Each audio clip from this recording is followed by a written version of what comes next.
pessoal, tudo bem? Aqui é o Flávio de Oliveira, sócio e assessor de investimentos do Escritório ZAL. Estou aqui no canal hoje para a gente falar um pouco sobre ativos pagadores de dividendo, né? Recomendações da XP para o mês de agosto. Porém, antes da gente começar o vídeo, vamos entrar aqui no site da ZAL para saber onde vocês podem acessar nossos relatórios. Vocês entram no zal.com.br e clicam aqui em relatórios grátis. Após vocês clicarem, vocês vão abrir aqui o menu com vários assuntos. Temos bolsa de valores, renda fixa, guia de investimentos e economia.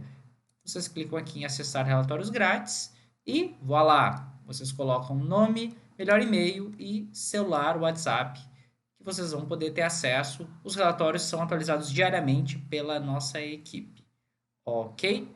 Então tá, pessoal, sem mais delongas, vamos ao vídeo propriamente dito. Então, a nossa ideia aqui é falar sobre as recomendações da XP Investimentos. Essa é a carteira de investimentos da XP, a carteira de dividendos, mas a ideia não é falar sobre a carteira de forma geral, mas sim falar aí sobre um case. A gente falou da última vez foi sobre a CESP, se não me engano, hoje vamos falar das ações da Taesa, tá? Antes também da gente falar sobre isso, acho que vale a pena a gente ressaltar de qual é a ideia, né, do ativo pagador de dividendo. Então, a empresa pagadora de dividendo é aquela empresa que tem uma política recorrente de distribuir uma parte significativa aí dos seus lucros, né? O que que é interessante, tá?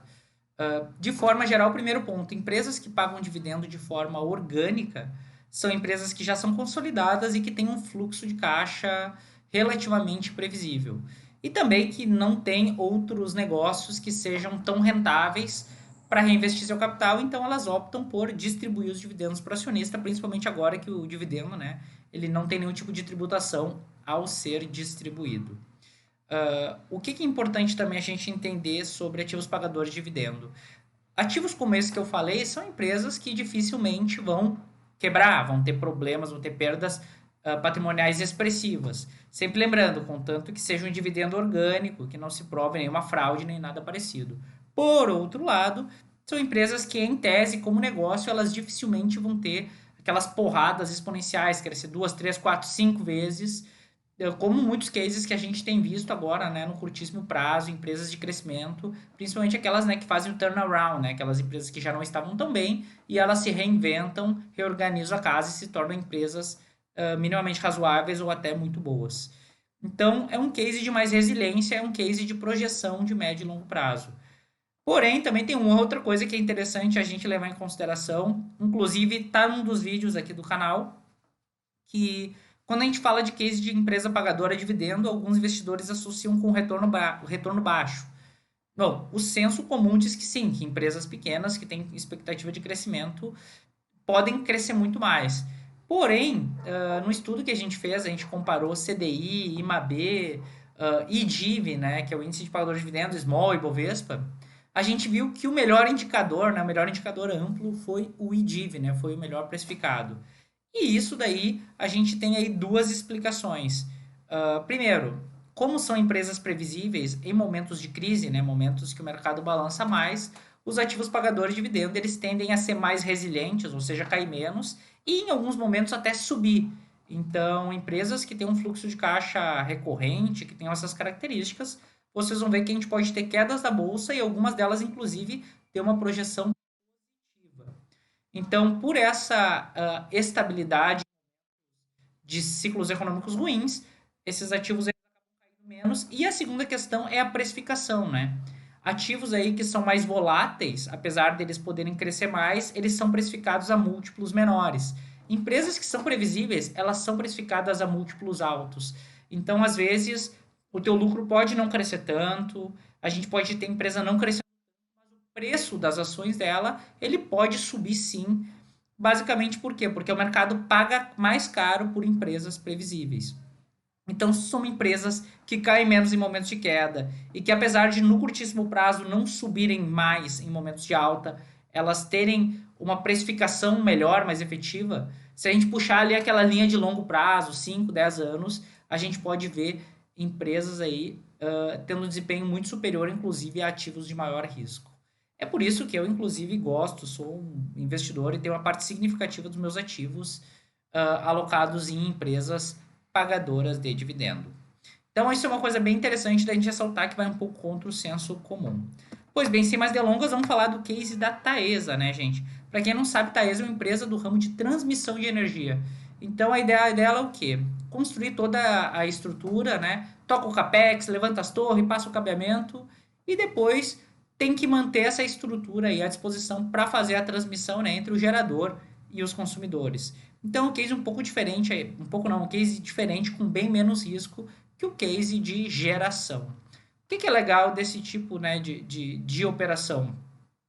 Depois que tu faz monta toda a estrutura, tu tem aí uma receita contratada por um período longo, 10, 15, 20, na verdade geralmente é 20, 30 anos, os contratos, né, de transmissão, e são contratos com risco de crédito extremamente baixo.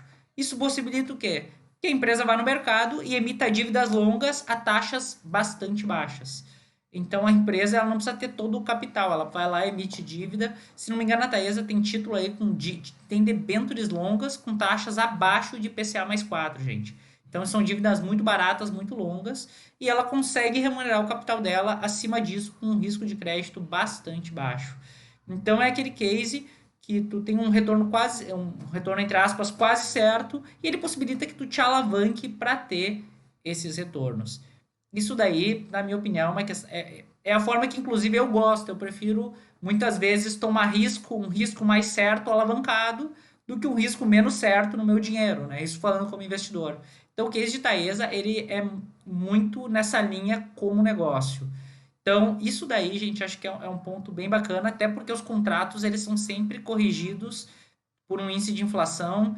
Então, se a empresa conseguir gerar um caixa da ordem de 5, 6% mais IGPM, levando em conta que essas distribuições hoje são líquidas de imposto, isso daí vira uma máquina de fazer dinheiro, principalmente à medida quando ela começa a abater o endividamento dela, né?